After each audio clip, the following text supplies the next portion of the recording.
Вітаю вас, паважаныя гледачы. З вами Александр Кнырович і атмасфера. Тыдзень, трэба сказаць, удаўся. Аллаху Акбар!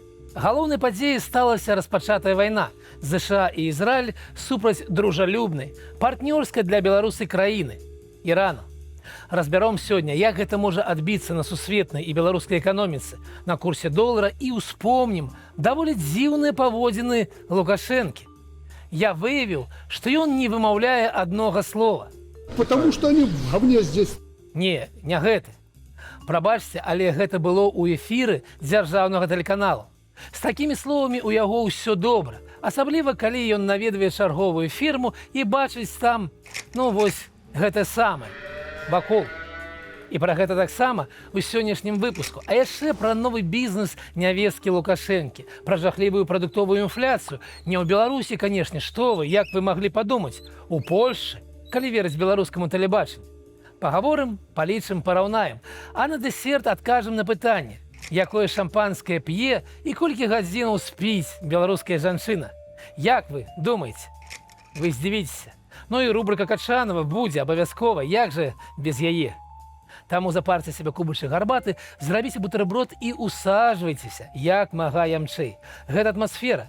І мы гаворым пра беларускую эканоміку проста. Паехаць! Яшчэ адная вайна. ЗША і Ізраіль супраць Ірану. Трамп распачаў яе асабістую пастановай. Але пакінем маральныя, палітычныя і ваенныя ацэнкі і іншым праграмам Белсату. Нас цікавіць эканоміка. Што трэба ведаць пра дружалюбны Іран? Там вельмі слабая эканоміка. Так, аўтарытарны рэлігійны рэжым пад санкцыямі дзесяцігоддзямі, пра жаданне стварыць ядравую зброю, фінансаванне тэрарыстычных арганізацый, рэпрэсій супраць уласных грамадзянаў. Але гэта толькі палова праўды. Другая палова – гэта вельмі карумпаваны рэжым з вялікаю доляй дзяржавы ў эканоміцы. І калі, як відаць на графіку, розніца ў 90-м годзе з Беларусією і Польшчаю у разліку на чалавека была зусім невялікая, не больш за чвэрць, то цяпер нават Беларусь багацейшая ў 2,5 разу. Гэта не санкцыі, гэта спосаб кіравання. Беларуская эканоміка кіруецца лепш. Так, як не дзіўна. Курс іранскай валюты рэалу упал у 10 разоў за апошнія 7 гадоў. Інфляцыя заўсёды на такіх узроўнях, якія мы бачылі ў 90-е. І таму народ рэгулярна выходзіць на пратэсты. Усе праекты супрацы паміж Іранам і Беларусю правалены. Усе. Мы збіраліся здабываць там нафту, яны меліся тут збіраць адкрыта састарэлыя саманды. Не ўдалося анічога. Тавараабарот вагаецца каля $100 мільёнаў. Ізраіль для нас значна важнейшы. Як жа можа паўплываць вайна на эканоміку Беларусі і свету? Доля Ірану ў запасах газу высокая – 17%. Нафты крыху меншая – 8%, што таксама шмат. Аднак праз санкцыі яго доля ў гандлі на сусветным рынку нафты нязначная, крыху больш за 1%. Газ ён прадае толькі суседнія краіны. І можна было б сказаць, што вайна наагул ніяк не адаб'ецца. Калі б не адно велізарнае але. Іран атакуе цэлі ў суседніх краінах, а праз іх праходзяць асноўныя авіямаршруты, што звязваюць Еўропу з Азіяй. Цэны на авіяперавозы ўжо выраслі ў разы. Гэта азначае, што дробная і дарагая прадукцыя, напрыклад, камп'ютарная тэхніка, можа прыкметна падаражэць. Але і гэта яшчэ не ўсё. Іран заявіў пра забарону руху суднаў у Армузскім праліве. І вось тут вельмі небяспечна. Праз гэты праліў праходзіць 20% сусветнай нафты. Яшчэ амаль 30% звадкаванага газу, але паколькі яго роля ў свеце пакуль не такая вялікая, на гэты фактар у разліках можна не зважаць. А вось нафта, Катар, Кувейт, Саудовская Аравія, Эміраты, Ірак – там плывуць усе. Забарона праходу незаконная, пратока мае шырыню 39 кіламетраў і не належыць Ірану. І нават калі б належала, ён не меў бы права яе закрываць. Як не мае права Егіпет закрыць Суэцкі канал, Панама панамскі, а Турцыя – Басфор і Дарданеллы. Але вайна ёсць вайна. Страхавыя кампаніі адмаўляюцца страхаваць судны, бо дроны ўжо пашкодзілі некалькі танкераў. Лічбы ўражваюць. Беспасярэдне ў самой пратоцы затрымаліся ад 150 до 200 суднаў, але ў рэгіёне Персідскай затокі 3200 танкераў цяпер застылі ў нерашучасці. Як гэта паўплывае на эканоміку? Пакуль рэакцыя лёгкая. Нафта падаражэла на 20%, азіяцкія рынкі упалі на пару адсоткаў. Амерыканскі амаль не змяніўся. Долар амаль там жа, дзе і быў. Але запас часу ў Трампу прыкладна да 20 сакавіка. Да гэтага моманту скончацца страхавыя запасы нафты. І калі Іран працягне атакаваць суседнія краіны, мы можам убачыць зусім іншую карціну. АПЭК плюс ужо заявіў пра павелічэнне здабычы на 7%. Частку нафты можна вывесці іншымі шляхамі, але праблема ўсё роўна будзе. Некалькі месяцаў свет будзе трэсці. Расія можа выйграць, яе нафта зноў будзе патрэбная Індыі і Кітаю. І ўскосна ад гэтага выйграе і Беларусь. Попыт на яе тавары на саюзным рынку крыху вырасце. Але будзе і негатыўная рэакцыя. Кошт і імпарту для Беларусі таксама вырасце. Дарагая нафта разганяе інфляцыю ва ўсім свеце. Ну а што ж долар? Трамп ужо абваліў яго на 14%. І калі ён надоўга ўвязне ў Іране, гэта будзе азначаць працяг трэнду. Наколькі? Пра гэта давайце пагаворым пасля 20 сакавіка. Датуль наўрад ці адбудзецца нешта істотнае. Заканчваючы пра Іран, ведаеце, якога слова не вымаўляе Лукашенка? Трамп. Наш галоўнакамандуючы на 4-й дзень вайны ўсё ж быў вымушаны абвінаваціць Ізраіль, а заадно і ЗША ў пачатку вайны і смерці Аяталы Хаменеі. Але імя Дональда Трампа, які асабіста развязаў вайну, вы не знойдзеце ні ў адным выступу, ні ў адным афіцыйным дакуменце. Не ведаеце? Чаму? Напішыце пра гэта ў каментарах, а мы працягваем. Афіцыйны візіт у Цялятнік у дзень пачатку вайны выйшаў, канешне, сімвалічным. Наш геастратэг зноў нагадаў прысутным не толькі каровам, дзе ён вырас. І, зазірнуўшы за рог, разнёс арганізацыю працэсу. Скажи, что тебе надо. 2 пистолета, 3 пулемета, 6 военных, милиции завтра будут. Што тут скажаш? Праблемы ўсё тыя ж і развязанні, што не працуюць. Хоць ёсць і святло ў канцы кароўніка. Гэтую ферму ён паабяцаў прамацаваць да Білнафтахіму. Можа быць, гэта выхад? Зліквідаваць наагул Міністэрства сельскай гаспадаркі і прымацаваць кожную гаспадарку да нейкага прадпрыемства. І забыцца пра гэта. Дарэчы, на нарадзе, прысвечанай гэтай тэме, была прапанавана непрыкметная, але вельмі важная рэвалюцыйная навацыя. Лукашенка прапанаваў проста даваць каўгасам грошы і больш імі не займацца. Няхай, маўляў, самі.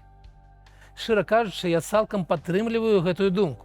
А калі яшчэ і зямлю сялянам аддаць, як абяцалі 100 гадоў таму, а гэта значыць зрабіць сельскую гаспадарку прыватнай, мы больш ніколі не ўбачылі, як гэты чорны плашч капаецца ў саломе і, канешне, заходзіць і снег, і лёд, і іншыя субстанцыі.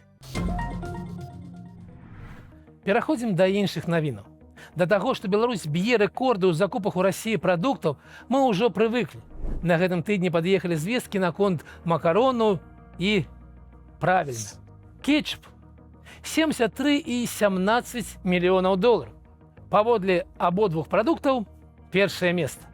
А вось паводле пеністых вінаў, якія ў нас называюць шампанскім, мы крыху падвялі. Толькі другое месца. На першым Казахстан. Ну, што ж ты зробіш? Але давайце адыдзем ад хоць і дружалюбных, але імпартных прадуктаў і паглядзім на нашыя мясцовыя. Пагатоў, што на мінулым тыдні і АНТ, і Белта, і Беларусь сегодня выбухнули матэрыяламі пра жахлівую прадуктовую інфляцыю. У Польше. Цены на основные продукты питания продолжают расти в Польше. Только за последнюю неделю выросло более чем на 1,5%. Прычына мне зразумела. Пару тыдняў таму Лукашенко раскрыў праўду пра беларускую інфляцыю. І патрэбны быў залп у адказ. Вось. Дарагія гледачы, я пастанавіў спраўдзіць за прапагандыстамі і высветліў цікавыя падрабязнасці. Сочым за рукамі. Уважліва. Ці правда, што прадуктовая інфляцыя ў Польшы за адзін тыдзень 1,5%. Гэта ж 80% у год. Правда? Ну, не, конечно. Звесткі ўзятыя з сайту «Пан Парагон», што фіксуе змяненне рэальных цэнаў паводле тысячаў чэкаў, якія самі пакупнікі дасылаюць. Гэта такі грамадскі сервіс, які ў Беларусі за адзін дзень прызналі б экстрэмісцкім, а арганізатараў пасадзілі б. Там карэктныя звесткі, але не самыя нізкія. І так, бываюць скачкі цэнаў на асобныя тавары ўверх, напрыклад, на бульбу, але бываюць і ўніз, пра што прапагандысты не паведамляюць. Агульная ж інфляцыя ў прадуктах у Польшы ў гэтым годзе 2,2%, што ў 3 разы ніжэй, чым Беларусі. І прагноз – гэтая розніца будзе толькі расці. Але гэты рэпартаж АНТ і Белта даў мне магчымасць зрабіць параўнанне цэнаў у Польшы і Беларусі. Я проста ўзяў тыя ж прадукты на сайце е-дастаўкі, і ў мяне выйшла менавіта тое, што я і меркаваў. Розніца ў цэнах на прадукты усяго 8%. Пры розніцы ў зарплаце пасля падаткаў у 2 разы, што і адлюстроўваецца ў долі расходаў на ежу. У Беларусі 37%, у Польшы ў 2 разы менш. Як шкада, што пра гэтую розніцу нічога не кажуць на беларускім тэлебачанні, у Белта ці ў Беларусь сегодня. Не ведаеце, чаму? Ну і наша любимая рубрика «Качанам». Ёй сёння старая знаёмая Алёна Красоўская, калумністка «Беларусь сегодня». Наша Алёна таксама напісала артыкул пра рост цэнаў у Польшы. І там такое, цытую, гадавая прадуктовая інфляцыя ў Польшы, якую ўсё яшчэ лічыць краіною з высокім узроўнем даходаў, у 25 годзе склала 12,7%. Маці моя, Алёна, я полез правяраць. Вы зманілі у 5 разоў. Няма і не можа быць ні ў адной міжнароднай статыстыцы такой лічбы. Рэальна, крыху ніжэй за 3%, дзе б я не шукаў. Я, Алёна, праз вас змарнаваў некалькі гадзінаў. Вы ж павінны былі аднекуль узяць вось гэтае 5-е месца ў свеце паводле ўзроўню прадуктовай інфляцыі. Але ж і гэта няправда. Вось так выглядала карціна яшчэ ў лістападзе. Польша сярод такіх краінаў у горшым выпадку на 20-м месцы. А далей вы пішаце, што 26-й год не прынёс палякам палёгкі. І прыводзіце такія лічбы росту цэнаў за месяц, якія проста не маюць аніякага дачынення да рэальнасці. Ну як? Як у вас, Алёна, гэта выходзіць? Рост цэнаў на тытунь на 50% за месяц у Польшы. Я ганаруся вами, Алёна. Так хлусіць, пісаць лічбы, пад якімі няма ніякіх падставаў, для гэтага патрэбная пэўная смеласць. Толькі адное пытанне. Рэдактары у вас там ёсць? Ці вас увогуле ніхто не правярае?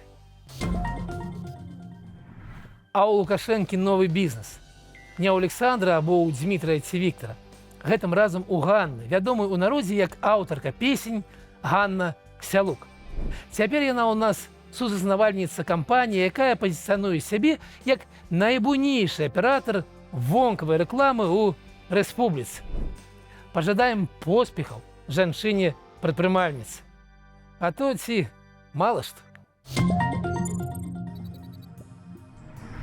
Дорогие женщины, дамы, у мяне да вас прэтэнзія. Скажыце, колькі можна спаць? Я не жартую. Цалкам афіцыйна кіраўніца Беларускага саюзу жанчын Вольга Шпілеўская паведаміла нам, што жывяце вы амаль 80 гадоў, з якіх 30 амаль спіць. У мяне выйшла 9 гадзінаў у дзень. Сумленне у вас ёсць? Ці мне ўжо не верыць Вользе і ў ейнай асобе усяму саюзу жанчын. Надышло 8 сакавіка, і чыноўнікі ажывіліся. Віншуюць, няўмела, як могуць, але віншуюць. І вось галоўны беларускі мужчына запрасіў да сябе, павіншаваў ад душы. Бачыце, якія радасныя твары. і паабяцаў абарону, калі вы яму напішыце у TikTok. Ён глядзіць. А калі сур'ёзна, я ад імя ўсёй мужчынскай часткі нашай каманды і ўсіх мужчынаў Белсату хачу павіншаваць вас з гэтым усё ж святам. І пажадаць не мацярынства і не добрага мужа. Не, пажадаць хачу адчування бяспекі, шчасця ў самарэалізацыі і свабоды выбару уласнага шляху. Дзякую вам за тое, што вы з намі. Такая сёння атмасфера. З вами быў Александр Кнырович. Убачымся у наступным выпуску.